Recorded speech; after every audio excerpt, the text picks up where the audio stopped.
தேவன் மூன்றாம் நாள் எவற்றை படைத்தார் என்பதை பார்ப்போம். பின்பு தேவன் வானத்தின் கீழே இருக்கிற ஜலம் ஓரிடத்தில் சேரவும் எட்டாந்தரை காணப்படவும் கடவது என்றார். அது அப்படியே ஆயிற்று. தேவன் எட்டாந்தரைக்கு பூமி என்றும் சேர்ந்த ஜலத்திற்கு சமுத்திரம் என்றும் பெயரிட்டார்.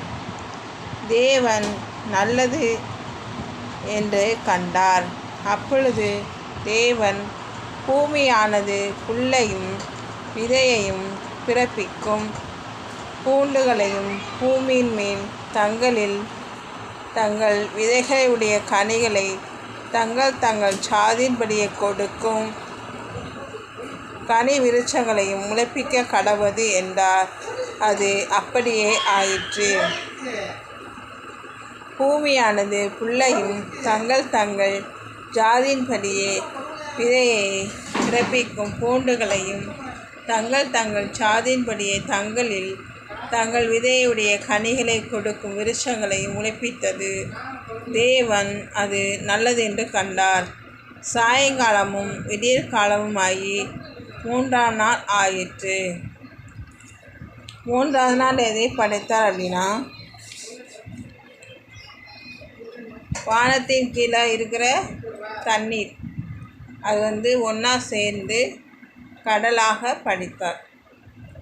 அடுத்து கடல் தனியாகவும் எட்டாந்தரை தனியாகவும் படைத்தார். அந்த எட்டாந்தரைக்கு என்ன செஞ்சார் அப்படின்னா, பூமி என்று பெயரிட்டார். அதுக்கப்புறம் பூமி மேலே புல் பூண்டுகள் கனி விருட்சங்கள் மரங்கள் முளைப்பிக்க கடவுது அப்படி சொன்னார். எல்லாமே மூன்றாவது நாள் என்னன்னு படைச்சாரு?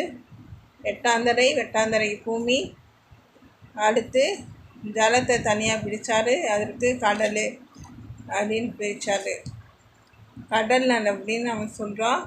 அது சமுத்திரம், பெரிய சமுத்திரம். தனியாக போயிடுச்சுன்னா பெரிய சமுத்திரம், அதுக்கு நம்ம என்ன சொல்கிறோம்? இப்போ கடல் அப்படின்னு சொல்கிறோம். அடுத்து புல் பூண்டுகள் கனி தரும் விருட்சங்கள் தரும் மரங்கள் செடிகள் கொடிகள் எல்லாவற்றையும் மூன்றாவது நாள் அவர் படைத்தார். சரியா? அல்லேலூயா.